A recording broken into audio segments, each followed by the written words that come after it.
Dans l'assemblée des saints, assoiffé je me tiens, que ton onction descende sur moi. Conscient que mon destin est dans le creux de ta main, que ton onction descende sur moi. Je suis disposé, assoiffé, que ton onction descende sur moi. Je suis disposé, assoiffé,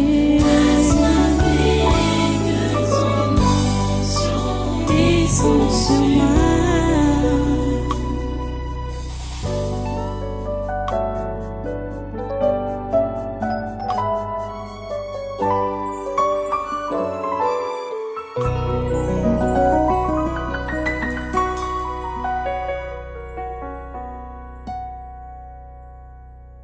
Ok, prenez vos Bibles, prenez donc vos Bibles. Allons encore dans Romains au chapitre 1. Romains chapitre 1. Commençons avec la lecture au versets 14 et 15. Où Paul dit, « Je me dois aux Grecs et aux barbares, aux savants et aux ignorants. Ainsi j'ai un vif désir de vous annoncer aussi l'évangile à vous qui êtes à Rome. » Prions le Seigneur.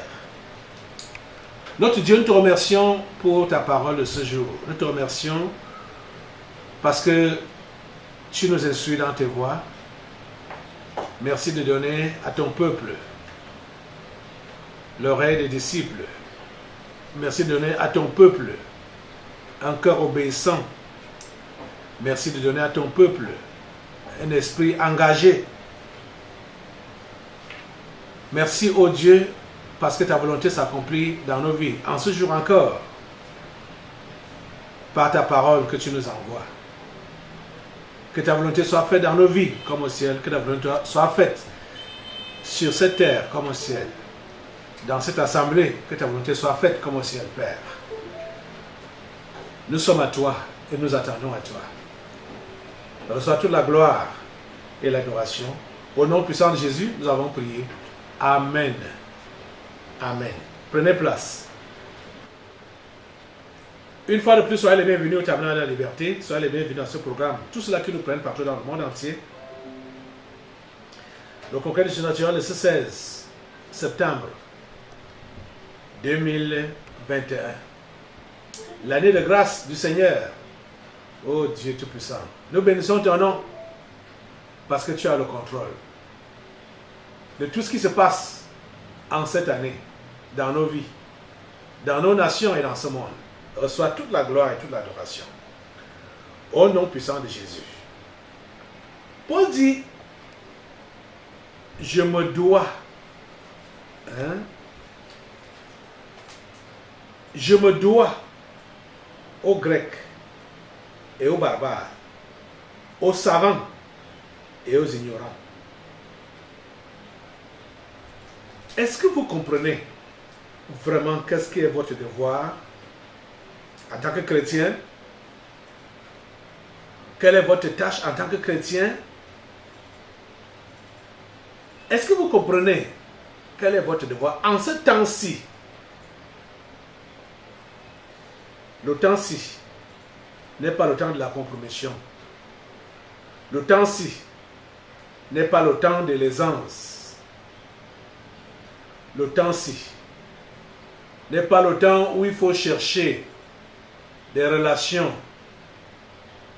Le temps-ci n'est pas le temps où il faut chercher des couvertures humaines.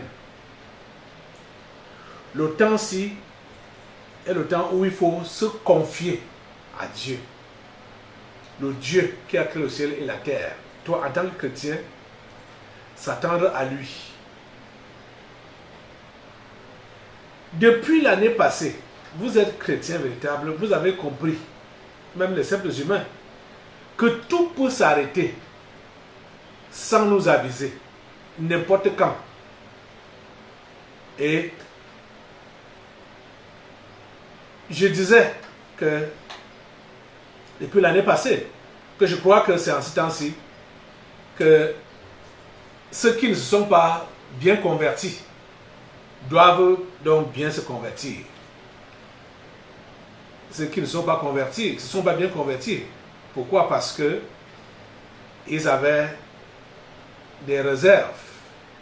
Donc ils ne se sont pas engagés complètement, totalement à Dieu. Ils avaient des réserves. Ils ont donné une partie d'eux-mêmes à Dieu. L'autre partie, ils ont gardé pour leurs affaires, pour leur devenir, pour leur avenir. Mais que depuis l'année passée, il fallait qu'ils comprennent que tout peut s'arrêter n'importe quand. Et donc maintenant, reviser dans leur foi, leur engagement pour Christ, de façon à comprendre qu'ils doivent se donner corps, âme et esprit pour la chose de Dieu. Mais ce que nous avons constaté, c'est que au lieu de cela, beaucoup sont encore dans les plaintes. Ils se plaignent qu'il y a le statu quo. Ils se plaignent que les choses ne marchent pas comme ils auraient voulu. Parce que les tyrans leur ont imposé une autre qualité de vie.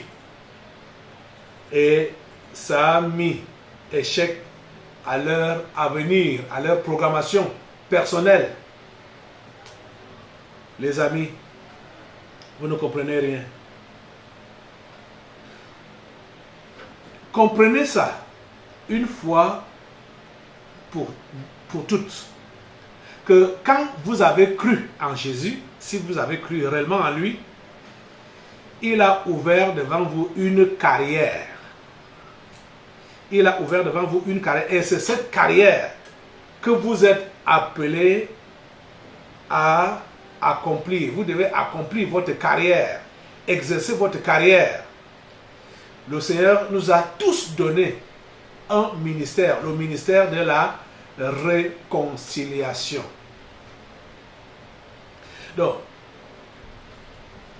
ceux parmi vous qui avez réellement cru, je sais que la plupart de ceux qui ont vraiment cru, la majorité, c'est les gens du peuple. Oui, les gens du peuple. Ils sont peu, ceux-là, qui pouvaient être comme considérés dans la société. Et même, certains de ceux qui étaient considérés dans la société, Dieu a voulu d'abord qu'ils soient dépouillés de ces considérations-là, avant de se révéler à eux, avant de les sauver. Il a permis que la nuit tombe sur eux, de façon que, puisque Dieu veut que ce qu'il veut utiliser, que personne ne puisse se glorifier, que personne ne puisse s'attribuer la gloire, parce que Dieu ne veut pas que nous puissions fonctionner avec la vaine gloire. Quand nous disons donc que nous annonçons son évangile, nous prêchons le message de la réconciliation, ça ne doit pas être avec l'esprit de la vaine gloire. Vous comprenez? C'est pourquoi Paul avait dit donc, je vais reprendre un peu ces paroles-là dans les Corinthiens. Il a dit au chapitre 9 des Corinthiens, versets 16 et 17, où il dit: si j'annonce l'évangile, ce n'est pas pour moi un sujet de gloire, car la nécessité m'en est imposée, et malheur à moi si je n'annonce pas l'évangile. Si je le fais de bon cœur, j'en ai la récompense, mais si je le fais malgré moi, c'est une charge qui m'est confiée. Vous comprenez? Annoncer l'évangile, ce n'est pas pour la vaine gloire. Annoncer l'évangile, c'est parce que c'est une imposition, une charge qui nous est imposée. C'est un devoir. Un devoir. Vous avez de comprendre? Un devoir que nous avons reçu de Dieu. Le devoir. Donc, le système qui fonctionnait avant, du moins, et qui a toujours cours là-bas d'ailleurs, hein, le système de se faire voir parce qu'on prêche, parce qu'on prophétise, parce qu'on guérit les malades, parce qu'on chante bien, on est talentueux. Ah, je me rappelais de ces histoires,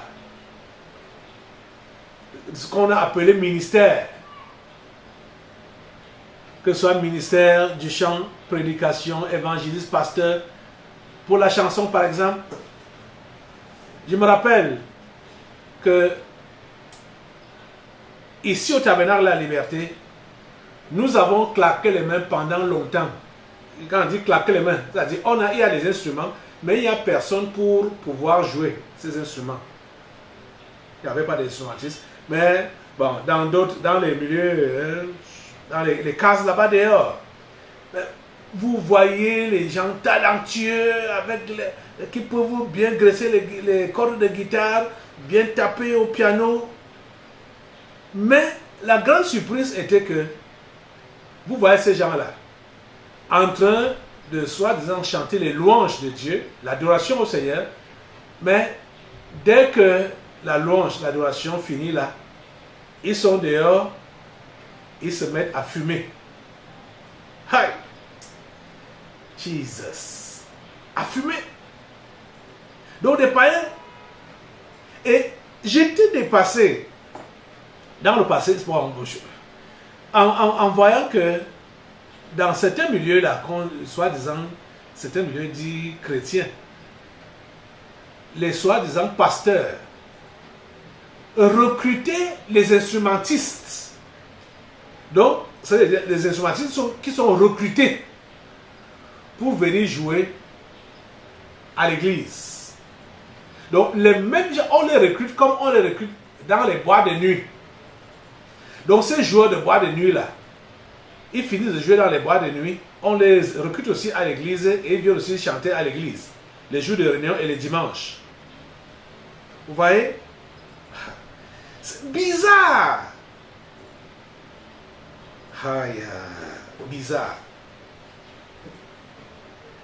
Et quand j'avais même vu que même ceux qu'on invitait ici pour vouloir, soi-disant chrétiens, hein, artistes chrétiens, entre guillemets là,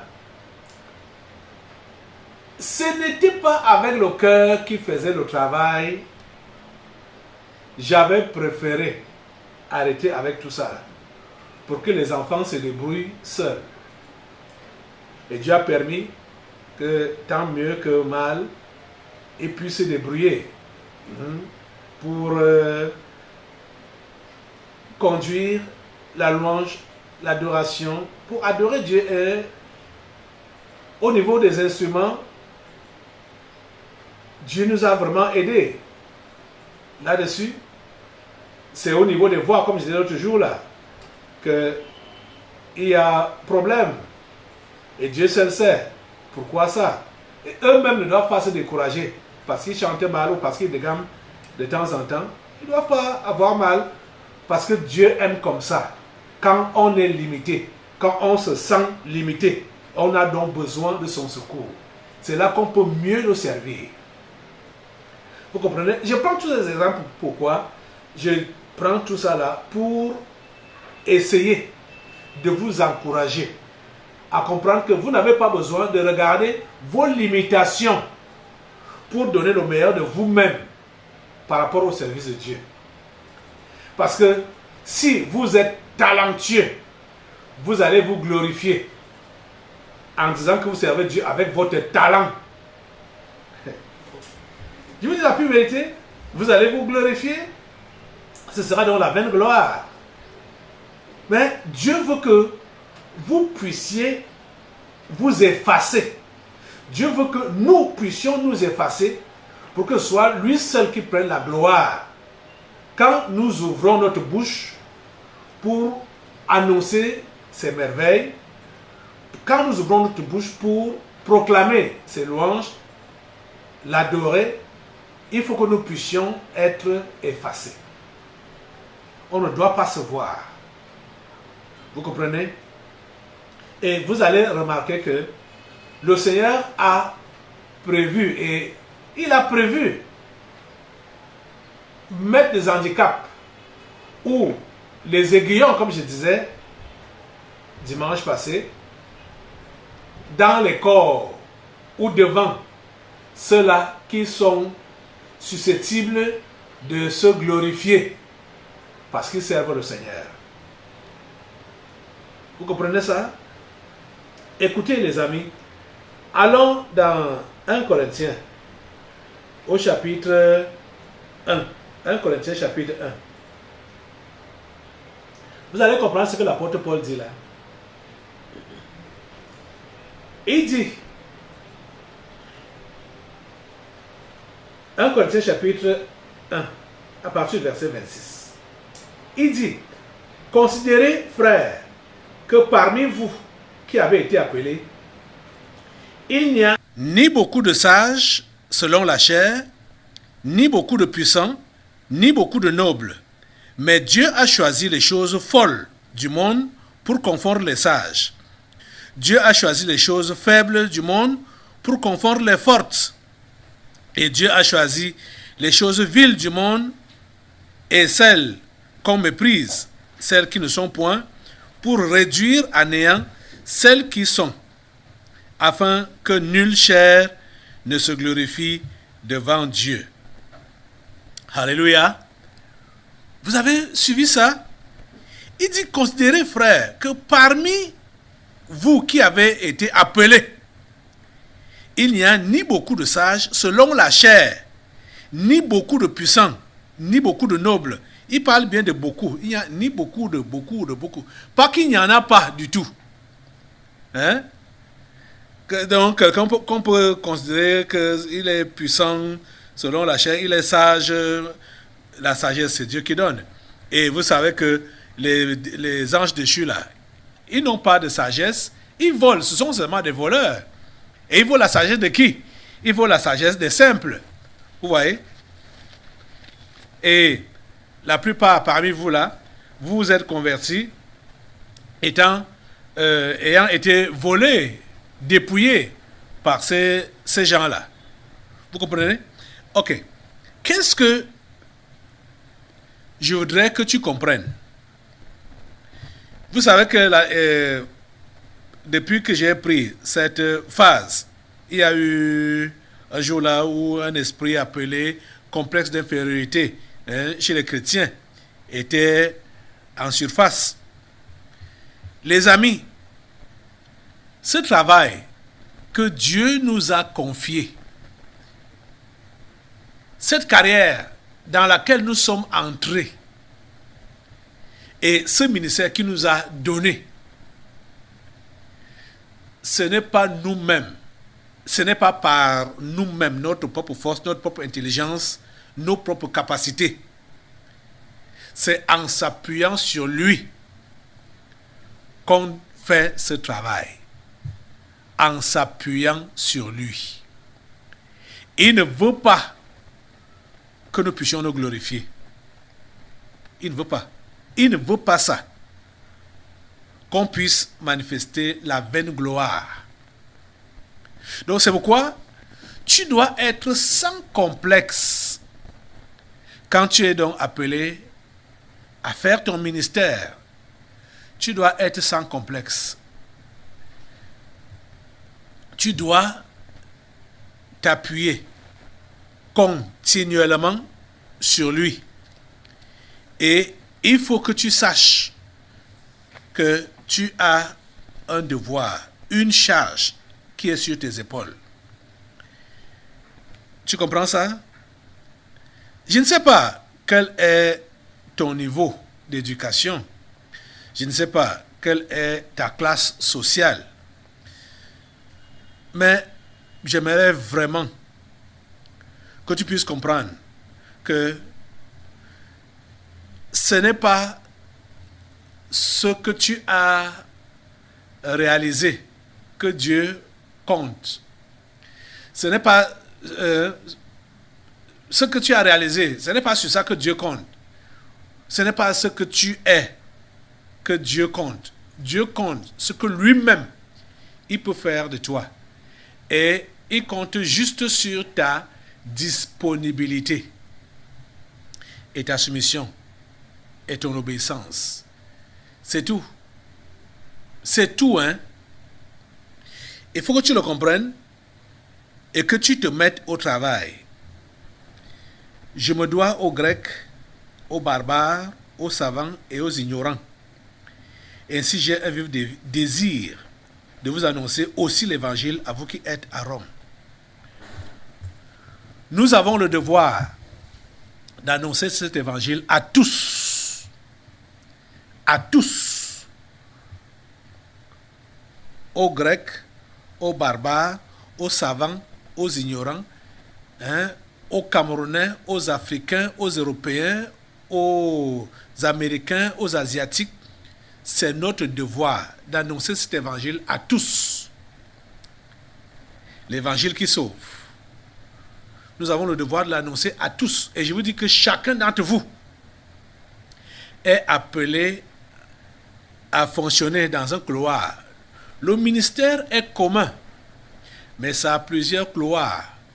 Pour qu'une âme soit sauvée, il y a plusieurs contributions. Il y a plusieurs contributions. Je veux vraiment que tu puisses comprendre que la contribution que tu as apportée n'est pas la moindre. Tu peux contribuer dans la prière.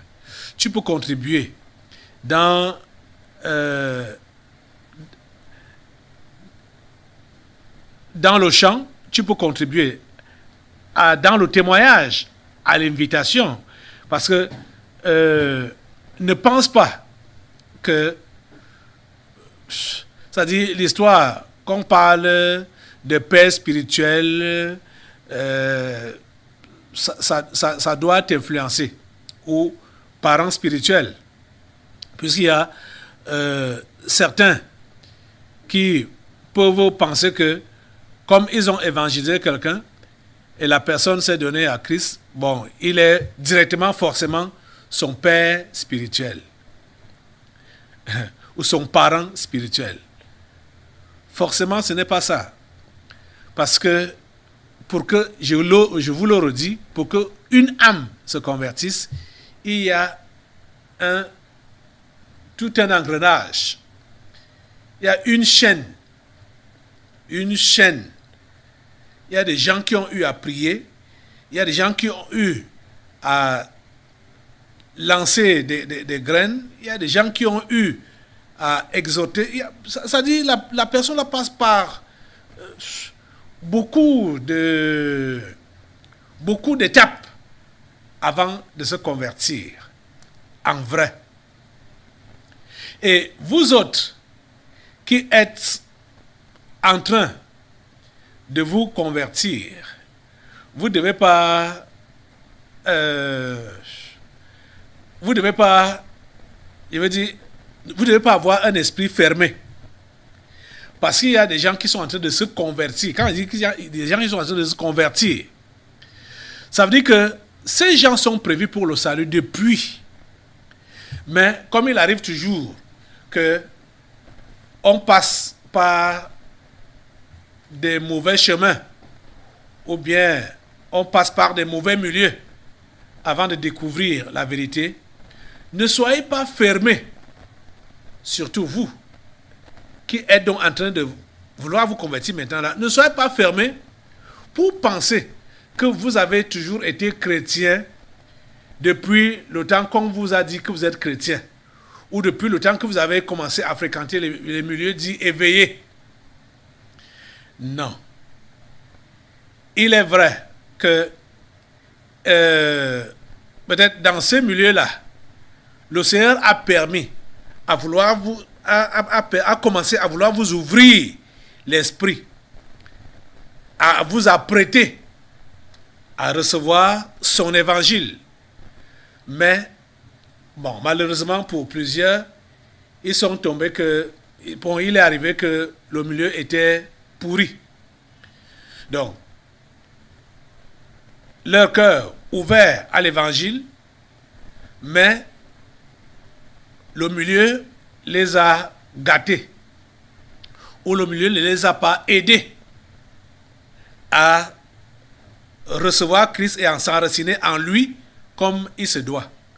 Il y a par exemple l'une de mes filles là, Obam. Je vais prendre un peu son témoignage, son exemple. C'est Sandrine Obam, voilà, Sandrine Obam, qui a eu un parcours, hein, et elle-même, je sais qu'elle est à l'écoute, je sais qu'elle est en train de, elle est connectée à nous maintenant là. Elle a eu un parcours et Dieu l'aime vraiment. J'aimerais que tu puisses réellement t'enranciner en Jésus, hein, Sandrine Obam. La voilà ici. La voilà ici. Je vais peut-être également la prendre pendant les délivrances prophétiques en direct. Là, c'est encore la prédication. On va passer aux délivrances prophétiques après. Cette fille, elle-même peut confirmer, et tout le monde ici là peut confirmer, que quand elle s'est connectée à nous, on ne la connaissait pas, mais j'ai compris, je l'ai interpellée, parce que j'ai compris qu'on l'avait habituée au sensationnel. On l'avait habituée, les milieux qu'elle fréquentait l'ont habituée au sensationnel. Et quand elle s'est connectée à nous ici au Tabernacle de la Liberté, lors des prières, elle voulait toujours continuer dans le sensationnel. Jusqu'à ce que je lui ai dit, pardon, n'aide pas le Saint-Esprit. Mais c'était une chose qui était courante dans les milieux qu'elle fréquentait. Elle s'est habituée à ça. Je vais vous lire sa lettre. Je vais vous lire sa lettre qu'elle a écrite il y a 6 jours. Il y a 6 jours, le 10 septembre, à 18h. Elle dit, bonjour pasteur Caleb. Je suis la sœur Sandrine Obam, Bikoué. Je réside en France depuis 2010.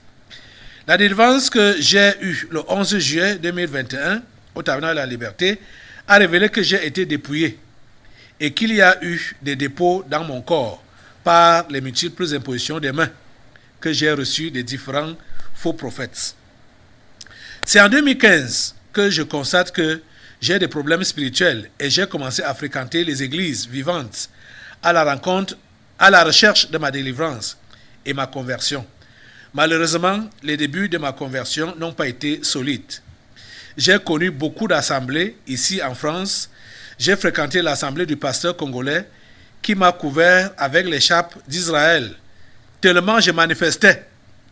Ensuite, je suis allé à l'église d'un pasteur camerounais, Jean James Nkundu. On dit qu'il est franc-maçon. Par les chaînes, la croix et les tuniques et les chapeaux qu'il portait à chaque fois qu'il faisait la Sainte Seine ou alors célébrait la fête de Pâques et autres. J'ai acheté des livres sur les rêves, la sorcellerie blanche, la sorcellerie noire, etc. J'ai fait des sacrifices d'argent en bâtissant des hôtels. Mes manifestations dans ces milieux étaient spectaculaires. Je devenais ridicule à la fin. J'ai connu un prophète, Éric Kokora, un Ivoirien, qui était invité dans cette église pour un séminaire. Je ne sais pas ce qui s'est passé lors de ce séminaire. En voulant m'imposer les mains, j'ai commencé à manifester et j'ai senti une ombre comme un gros serpent qui sortait de mon corps et je suis tombé. Je suis resté par terre inconsciente pendant 20 minutes et le pasteur de l'assemblée a demandé de me déposer sur son autel et je me suis réveillé. Je vivais des séances de délivrance de 1 ou 1h30 qui me faisaient souffrir. J'ai décidé de quitter ces assemblées et de rester à la maison. Je rêvais tout le temps de ce pasteur et son épouse prophétesse. J'ai rêvé que j'ai perdu mon pied de chaussure dans cette assemblée. Mon histoire est longue, pasteur. J'ai finalement quitté ces assemblées et je suis resté à la maison pendant 2 ans. Et c'est alors que je découvre le tabernacle de la liberté. Pasteur, lorsqu'on a écouté ces faux enseignements et qu'on découvre la vérité, il faut la grâce de Dieu pour se convertir réellement. J'ai besoin d'aide, pasteur, avec ma fille que je baladais dans ces milieux. J'ai besoin d'être délivré de toutes ces impositions de main que j'ai reçues. Demeurez béni, pasteur Caleb Guatarana. Dans l'assemblée des saints, assoiffé je me tiens, que ton onction descende sur moi. Conscient que mon destin est dans le creux de ta main, que ton onction descende sur moi. Je suis